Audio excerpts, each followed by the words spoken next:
ಹರಿಹರ ಪಂಚಮಸಾಲಿ ಮಠದ ತಿಕ್ಕಾಟ ಏನಿದೆ ಅದು ಬಗೆಹರಿಯುವ ಹಾಗೆ ಕಾಣಿಸ್ತಾ ಇದೆ. ಹರಿಹರ ಪಂಚಮಸಾಲಿ ಮಠದಲ್ಲಿ ವಚನಾನಂದ ಶ್ರೀ ಹಾಗೂ ಮಠದ ಟ್ರಸ್ಟ್ಗಳ ನಡುವೆ ಈಗ ಹೊಸ ಸಂಘರ್ಷ ಶುರುವಾಗಿದೆ. ಟ್ರಸ್ಟಿಗಳ ವಿರೋಧದ ಮಧ್ಯೆಯೂ ಪಂಚಮಸಾಲಿ ಪೀಠದಲ್ಲಿ ಬಸವೋತ್ಸವವನ್ನ ಹಮ್ಮಿಕೊಳ್ಳಲಾಗಿದೆ. ವಚನಾನಂದ ಶ್ರೀ ನೇತೃತ್ವದಲ್ಲಿ ಬಸವೋತ್ಸವ ಆಯೋಜಿಸಲಾಗಿದೆ. ಇವತ್ತು ಮಠದ ಟ್ರಸ್ಟಿಗಳಿಂದ ಉಚ್ಚಾಟಿತಗೊಂಡಿರುವಂತಹ ವಚನಾನಂದ ಸ್ವಾಮೀಜಿ ಬಸವ ಜಯಂತಿಯ ನಿಮಿತ್ತ ವಿವಿಧ ಕಾರ್ಯಕ್ರಮಗಳನ್ನು ಆಯೋಜಿಸಿದ್ದಾರೆ. ಮಧ್ಯಾಹ್ನ 3 ಗಂಟೆಯಿಂದ ಹರಿಹರ ಪಂಚಮಸಾಲಿ ಪೀಠದಲ್ಲಿ ಕಾರ್ಯಕ್ರಮಗಳು ನಡೆಯಲಿವೆ.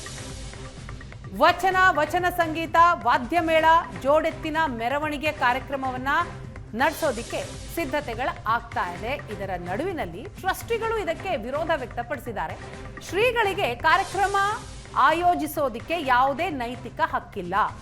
ವಚನಾನಂದ ಶ್ರೀ ಗೌರವಯುತವಾಗಿ ಮಠವನ್ನ ತೊರೆಯಲಿ ಅಂತ ಟ್ರಸ್ಟಿಗಳು ಹೇಳ್ತಿದ್ದಾರೆ. ಈಗ ನಮ್ದು ಮಠ ಖಾಲಿ ಮಾಡೋ ತೀರ್ಮಾನ ಆಗೋಗ್ಬಿಟ್ಟೈತ್ರಿ. ಅದೇನದು ಪ್ರಶ್ನೆ ಇಲ್ಲೇ ಇಲ್ಲ. ಆದರೆ ಕೆಲವರು ನಮ್ಮ ಸಮಾಜ ಬಾಂಧವರು, ನಮ್ಮ ಸೋದರರು, ಅವರಿಗೆ ವಿಚಾರ ಗೊತ್ತಿಲ್ಲದಲೆ, ಯಾಕಂದ್ರೆ ನಾವು ಎಲ್ಲರಿಗೂ ಹೋಗಿ ಏನು ಹೇಳ್ತಲ್ಲ, ನಾವು ಇವತ್ತಿಗೂ ಇದೇ ಫಸ್ಟ್ ಟೈಮ್ ನಾವು ಸ್ಟೇಟ್ಮೆಂಟ್ ಕೊಡ್ತಾ ಇರೋದು. ಆದರೆ ಇವತ್ತಿನವರೆಗೂ ನಾವು ಯಾವ ಸ್ಟೇಟ್ಮೆಂಟ್ ಕೊಟ್ಟಿಲ್ಲ. ಕೆಲವರು ನಮ್ಮ ಸಮಾಜದವರು ಇಲ್ಲ, ನೀವು ಅವರಷ್ಟ ಕಂಡು ಸುಳ್ಳು ಹೇಳ್ತಾದ್ರೆ ನೀವು ಯಾಕೆ ಸುಮ್ಮನೆ ಕುಂತೀರಿ ಅಂತ ಹೇಳಿ. ಇಲ್ಲ, ಇದು ನಾವು ಲೆಕ್ಕ ಕೊಡೋ, ಸಾರ್ವಜನಿಕ ಲೆಕ್ಕ ಕೊಡೋ ಅವಶ್ಯಕತೆ ಇಲ್ಲ ಅನ್ನೋ ಪ್ರಶ್ನೆ ಬೇಡ, ಕೊಟ್ಬಿಡೋಣ ಅಂತಾನೆ ಒಂದು ತೀರ್ಮಾನ ಮಾಡಿದ್ವಿ. ನಮ್ದು ಏನಿಲ್ಲ, ಒಂದು ಅವರಿಗೆ ಸ್ಟೇಷನಿಗೆ ಲೆಟರ್ ಕೊಟ್ಟವೆ, ಅವ್ರು ಉಚ್ಚಾಟನೆ ಮಾಡಿದ್ದಾರೆ. ಉಚ್ಚಾಟನೆ ಆದಮೇಲೆ ಅಲ್ಲಿ ಅವ್ರು ಮಾಡಬಾರ್ದು. ಆದರೆ ನಾವು ಒಬ್ಬ ಸ್ವಾಮೀಜಿ ಆಗಿರೋದ್ರಿಂದ ನಾವು ಅವರಿಗೆ ಬಹಳ ಗೌರವ ಕೊಟ್ಟು, ನೀವು ಇನ್ನೂ ಹೇಳ್ಬೇಕಪ್ಪ ಅಂದರೆ ಸ್ವಲ್ಪ, ಯಾಕಂದರೆ ಇದು ಏನಾಯ್ತಪ್ಪ ಅಂದರೆ ಸ್ವಾಮಿಗಳು ನಾವೇನು ಮಾಡಿದ್ವಲ್ಲ, ಈಗ ಅವರು 1 ವರ್ಷದಿಂದನೂ ಸ್ವಲ್ಪ ಬದಲಾವಣೆ ಆಗಿದ್ದರು. ನಾವು ಒಳಗೆಲ್ಲ ಪ್ರಯತ್ನ ಮಾಡಿ ಹೇಳ್ಕೊಂತ ಬಂದ್ವಿ. ನವಂಬರ್ನಿಂದ ನಾವೇನು ಮಾಡಿದ್ವಿ, ನೀವು ಆಚಾರ ವಿಚಾರಗಳು, ನಮ್ಮ ಧರ್ಮದ, ನಮ್ಮ ಸಂಸ್ಕೃತಿ, ನಮ್ಮ ಜನಾಂಗದ ಬಗ್ಗೆ ಮಾಡಬೇಕು ಅಂತ ನವಂಬರ್ನಲ್ಲಿ ಕರೆದ್ವಿ. ನವಂಬರ್ನಲ್ಲಿ ಚರ್ಚೆ ಮಾಡಲಿಲ್ಲ. ಡಿಸೆಂಬರ್ನಲ್ಲಿ ಪ್ರತಿ ತಿಂಗಳ ಮೀಟಿಂಗ್ನಲ್ಲಿ ಡಿಸೆಂಬರ್ನಲ್ಲಿ ಮೀಟಿಂಗ್ ಕರೆದ್ವಿ. ಮೀಟಿಂಗ್ ಕರೆದಾಗಿಲ್ಲ, ಈಗ ಹರಾಜಾತ್ರೆ ಮಾಡಬೇಕು, ಈಗ ಚರ್ಚೆ ಮಾಡೋದು ಬೇಡ ಅಂದ್ರೆ ನಾವೇನಿದ್ವಿ, ಹರಾಜಾತ್ರೆ ಮಾಡೋಕ್ಕೆ ನಮ್ಮ ಹತ್ರ ಹಣ ಇಲ್ಲ, ಜನರ ತಕ್ಕ ರೊಕ್ಕ ಎತ್ತಕ್ಕೆ ಹೋಗೋದಲ್ಲ, ಬೇಡ, ಸರಳವಾಗಿ ಮಾಡಬೇಕು ಅಂತ ಹೇಳಿದ್ವಿ. ಇಲ್ಲ, ನೀವೇನು ತಲೆ ಕೆಡಿಸ್ಕೊಬಿಟ್ರಿ, ನೀವೇನು ಸಂಬಂಧ ಇಲ್ಲ, ನಾನು ಯಾರನ್ನು ಬೇಕಾದ್ರೆ ಕರ್ಕೊಂಡು ನಾನು ಮಾಡ್ಕೊಂತೀನಿ ಅಂತ ಹೇಳಿ ಒಬ್ಬರು ಅಧ್ಯಕ್ಷರು ಮಾಡಿದ್ರು. ನಾವೇನದಕ್ಕೆ ಹೋಲ್ಬಿಡಂತ ನಾವು ಸುಮ್ಮನಾದ್ವಿ. ಈಗ ಈ ಬಗ್ಗೆ ಡೀಟೇಲ್ಸ್ ಅನ್ನ ಕೊಡ್ತಾರೆ ನಮ್ಮ ಪ್ರತಿನಿಧಿ ಮಹಾಂತೇಶ್. ಇದೀಗ ನಮ್ಮ ಜೊತೆ ನೇರ ಸಂಪರ್ಕದಲ್ಲಿದ್ದಾರೆ. ಮಹಾಂತೇಶ್, ಹರಿಹರ ಪಂಚಮಸಾಲಿ ಮಠದ ಟ್ರಸ್ಟಿಗಳ ವಿರೋಧದ ನಡುವೆ ಇವತ್ತು ಬಸವೋತ್ಸವ ನಡೀತಾ ಇರುವಂಥದ್ದು.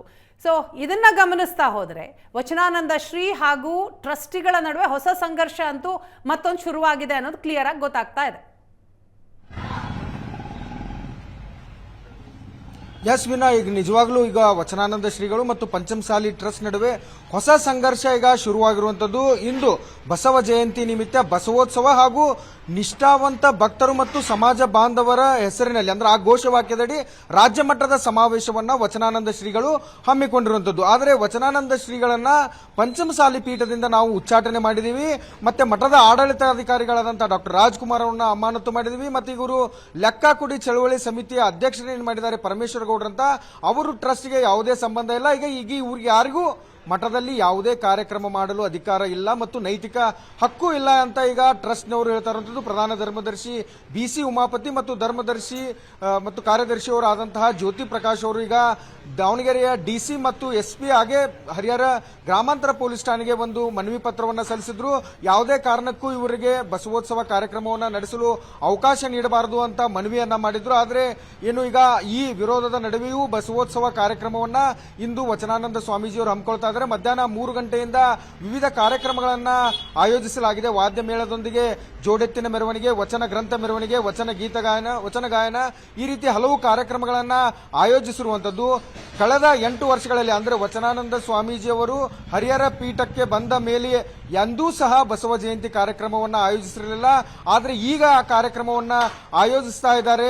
ಈಗ ತಮ್ಮ ನಡವಳಿಕೆಯನ್ನು ಬದಲಿಸಿಕೊಳ್ತಾ ಇದ್ದಾರೆ ಅಂತ ಟ್ರಸ್ಟ್ನವರು ಆರೋಪ ಮಾಡ್ತಾ ಇದ್ರೆ, ಇತ್ತ ವಚನಾನಂದ ಶ್ರೀಗಳ ಬೆಂಬಲಿಗರು ನಮಗೆ ಕಳೆದ 8 ವರ್ಷಗಳಿಂದ ಟ್ರಸ್ಟ್ನವರು ಬಸವ ಜಯಂತಿ ಮಾಡಲು ನಮಗೆ ಅವಕಾಶವನ್ನೇ ನೀಡಿರಲಿಲ್ಲ ಅಂತ ಸಾಮಾಜಿಕ ಜಾಲತಾಣಗಳಲ್ಲಿ ಪೋಸ್ಟ್ಗಳನ್ನು ಹಾಕ್ತಾ ಇದ್ದಾರೆ. ಹೀಗಾಗಿ ಹಗ್ಗ ಜಗ್ಗಾಟದ ನಡುವೆ ಈಗ ಇಂದು ಕಾರ್ಯಕ್ರಮ ನಡೀತಾ ಇದೆ. ಇಂದು ಕಾರ್ಯಕ್ರಮ ಅವರು ಮಾಡಿಕೊಳ್ಳಲಿ, ಆದರೆ ನಾವು ಏನು ಇವ್ರಿಗೆ ಲೆಕ್ಕ ಕೊಡಿ ಚಳುವಳಿಯನ್ನು ಹಮ್ಮಿಕೊಂಡಿದ್ರು. ಮಠದ ಟ್ರಸ್ಟ್ನವರು ಏನೊಂದು ಲೆಕ್ಕ ಕೊಡಬೇಕು. 2008ರಿಂದ ಅಂದ್ರೆ ಪೀಠ ಸ್ಥಾಪನೆ ಆದಾಗಿನಿಂದ ಈಗಿನವರೆಗೂ ಸರ್ಕಾರದಿಂದ ಬಂದ ಅನುದಾನ ಮತ್ತು ಭಕ್ತರು ನೀಡಿದ ದೇಣಿಗೆಯಲ್ಲಿ ಅವ್ಯವಹಾರ ಆಗಿದೆ ಅಂತ ವಚನಾನಂದ ಶ್ರೀ ಹಾಗೂ ಅವರ ಬೆಂಬಲಿಗ ನಾಯಕರು ಏನು ಆರೋಪ ಮಾಡ್ತಾ ಇದ್ರು. ಈ ನೆಲೆಯಲ್ಲಿ ನಾವು ಸಾರ್ವಜನಿಕವಾಗಿ ಲೆಕ್ಕ ಕೊಡಲು ಸಿದ್ಧರಿದ್ದೀವಿ. ಏಪ್ರಿಲ್ 27ನೇ ತಾರೀಕು ನಾವು ಲೆಕ್ಕ ಕೊಡ್ತೀವಿ ಎಂಬ ಮಾತುಗಳನ್ನ ಟ್ರಸ್ಟಿ ಅವರು ಹೇಳಿರುವಂತದ್ದು.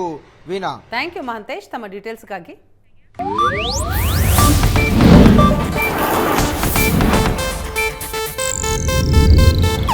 ಇದು ಏಷ್ಯಾನೆಟ್ ನ್ಯೂಸ್ ನೆಟ್ವರ್ಕ್ ಪ್ರಸ್ತುತಿ.